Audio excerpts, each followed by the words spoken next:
rumor I've heard from a couple people in the golf world that the Live Tour is coming after you as like a face of their media, like an analyst or something like that. Is there any truth to that, or is this just rumor? I'm going to meet with Liv. Turner Sports' Charles Barkley admits there is interest in joining the Saudi-backed Live Golf Tour. So there is some truth. Truth, to be always transparent and honest. They called me and asked me would I meet with them, and I said yes. Nothing is imminent. I actually don't know everything they want from me or what they technically want me to do. But you got to always look at every opportunity that's available. Mm-hmm. So to answer your question is 100% yes, I'm going to meet with Liv. Now, if you know Barkley's track record, it's not too much of a stretch, because it seems throughout his career the message has been simple. If we're basketball players, we play basketball and focus on basketball and talk about basketball and nothing else. What do you make of this unprecedented back and forth between the sitting commander-in-chief and an NBA team? I think it's really unfortunate. I think that it's an honor and a privilege to go to the White House, no matter who the president is. Here were Barkley's comments on Steph Curry saying he didn't want to go to the White House while an insurrectionist occupied it. Barkley, of course, wasn't a fan of Curry's approach. Prayers out to everyone's families first and foremost. You know, it's such a sensitive time in history. You know, 2020 has not been friendly to everyone. It's been filled with challenges. When the protests of 2020 came about, Kyrie Irving thought it would be best to not go to the NBA bubble, and for good reason, to keep the focus, because in essence, what he was saying was playing basketball would divert from the momentum and the power right now and everything that we can do to make a change. And he was right. When he talks, I'm like, what the hell is he trying? What is he saying and what is he trying to say? Listen, guys, I think a lot of these guys, he starts talking about what an artist he is. He's a basketball player. That's what he is. We're not frontline responders. We're not teachers. Yo, man, you dribble a basketball. Stop acting like you're the smartest person in the world. This was Barkley's reaction to Kyrie's comments. A far cry from when Barkley ran for governor. In your book, you talk about now almost like your life's work is to help people.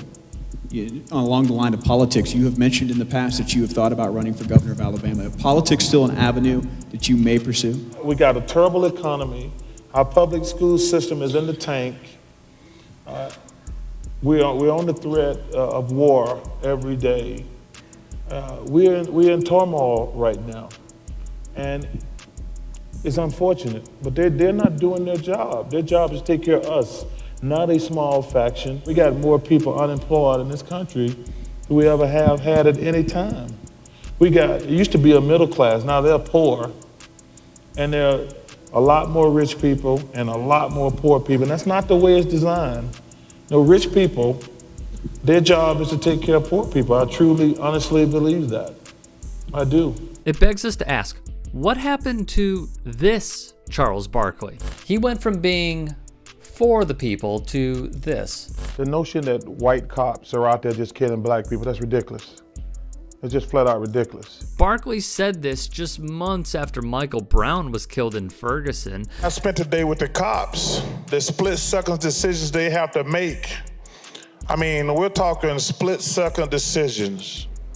They can do 95% of things correct and 5% screw up, and we spend all our time talking to 5% screw up. You said you rode with the police, and you had a conversation with them, and it takes them only a split second to make a decision. Tell me why it took 15 to 20 minutes to beat my son to death. 15 officers. They did some horrific stuff to my child. This woman, Diane Butler, lost her son to police brutality and checked Barkley on the show American Race. In New York, Eric Garner was also killed in 2014 via an illegal chokehold. Barkley told CNN's Brooke Baldwin the following: "I don't think that was a homicide. I think the cops were trying to arrest him, and they got a little aggressive. I think excessive force, something like that. But to go right to murder? So it's a dirty, dark secret in the black community. One of the reasons we're never going to be successful as a whole because of other black people. We as black people, Barkley would say, we have a lot of crooks. We can't just wait until something like the Brown shooting happens. We have to look at ourselves in the mirror. There's a reason that they racially profile us in the way they do. Sometimes it is wrong, and sometimes it is right. Maybe his most notable message came in a 1993 Nike ad. I am not a role model. When we have crime in our neighborhoods, we need police reform. But like I say, white people, especially rich white people, they're always gonna have cops. So we need to stop that defund or abolish the cops crap. On the police, he would say, I challenge any black person to try to make that point. Cops are absolutely awesome. They're the only thing in the ghetto from between this place being the wild, wild west. So this notion that cops are out there killing black men is ridiculous. Or maybe it's just who he was all along. A Slate magazine article in 2002 wrote of Barkley as a relentless capitalist. I would love to see Dustin against Rory and Justin Thomas because, man, that would be so awesome for TV. Because, like I say, I don't judge other people. Listen, if somebody gave me $200 million, I'd kill a relative. All right, that's it. I'm not sure we can do anything else after that. I don't know what the next question would be, but we appreciate the hell out of you, Chuck.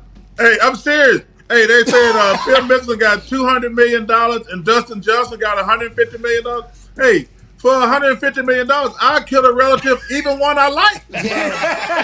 Which brings us back to Live Golf. Even with all the human rights violations we have gone over so many times now, and how 81 people were executed on a single day, gay people are executed, women activists are imprisoned, someone like Charles Barkley, along with Brooks Koepka, Bryson DeChambeau, Charles Schwartzel, Dustin Johnson, many others would take it. They just don't care. And what puzzles me is Barkley recently said this. I want to say this. If you're gay and transgender, I love you. Hey, and if anybody gives you tell them Charles said you. Considering the human rights violations that Saudi Arabia has, and how gay people can't even exist, this is what we call being hypocritical, Chuck. Yet here's what I will end with.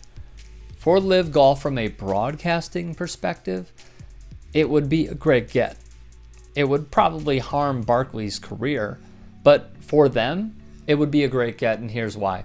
Every time he says something or does something, people repost it on Twitter, people want to watch it. He's one of the most notable names in all of broadcasting for his very unorthodox style.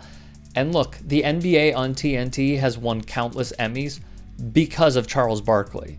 Ernie Johnson is great. Kenny the Jet Smith, great. Shaquille O'Neal, great. I'm sure they're going to win more when guys like Draymond Green and Pat Bev and, the next flock of retirees then transition into broadcasting. But the reason it's so good is because they're so authentic. However, even with all the attention and eyeballs he brings, we must ask, at what cost?